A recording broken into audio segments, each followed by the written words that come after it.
Joshua London with the Zionist Organization of America. I'm very pleased to be here and congratulate Rachel Ehrenfeld on stellar work. This is a hugely important piece of legislation. It was an incredibly difficult haul to get this through. I didn't work on it, but I watched it happen. I had been involved at a very early stage on a different version of the bill, but Rachel kept working on it. It is her bill, it is her accomplishment, and it's just incredible. And she got it through by a huge bipartisan, unanimous margin, in fact, in the Senate and the House. So it's a huge accomplishment. It's a big victory for freedom of the press, for free speech, and for civil rights. And more power to her. Not enough people will know about this, I think, to thank her for it. Because as one of the speakers pointed out, because of this, fortunately, most of the bad things that would happen that would be newsworthy will no longer happen because of this law. So I can't put it any better than that myself. Congratulations. What does this do for independent journalists rather than legacy media? Huge, actually. For the sort of legacy media, if you will, they have resources at their disposal. They have publishers have legal teams. Journalists, if they work for publications, have representation. An independent person, whether an independent writer, a blogger, what have you, they have only what they have in their personal private bank account or whatever they can convince someone to do pro bono. Because of this law, now they are protected in ways that simplify the process hugely. Now, more than likely, they won't have to retain legal counsel, or at the very least, with a couple of quick phone calls, it can be pointed out why this, whatever they face, has no standing in the United States. This is huge. I mean, this really is huge for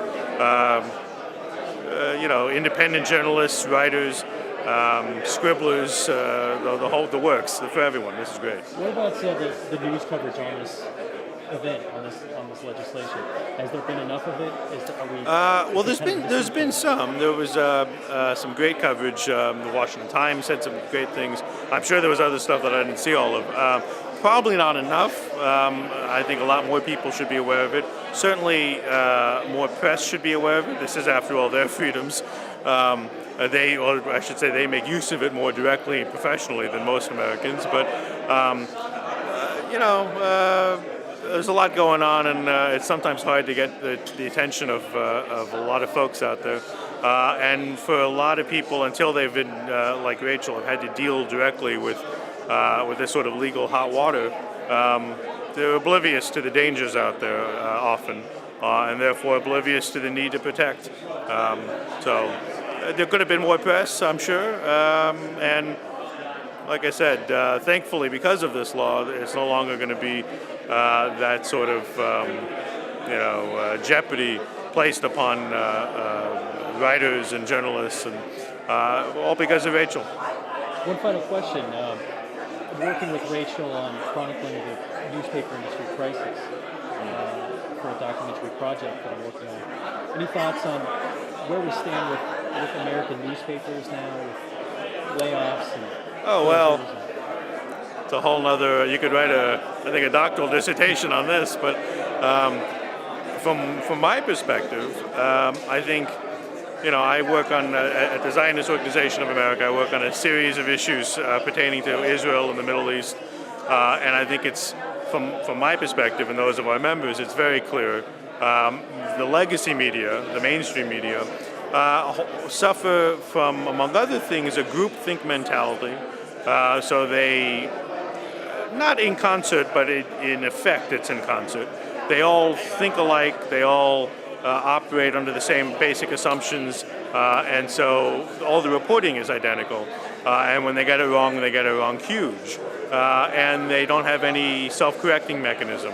So I think the economic straits they find themselves in is a direct consequence of the fact that the legacy media is letting the populace down. It's a free press that is willfully unfree. It's determined to be kept. And so the blogosphere and other independents have trumped them time and time again.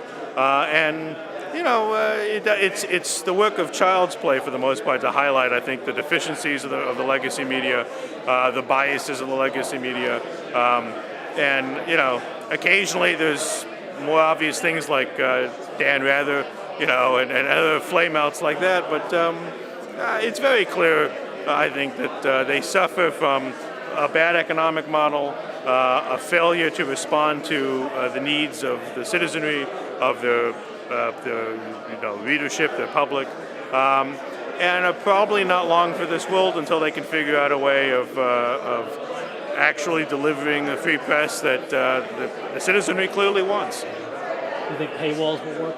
Is what? Paywalls? The Newspaper paywalls? Oh. Like the New York Times? Well,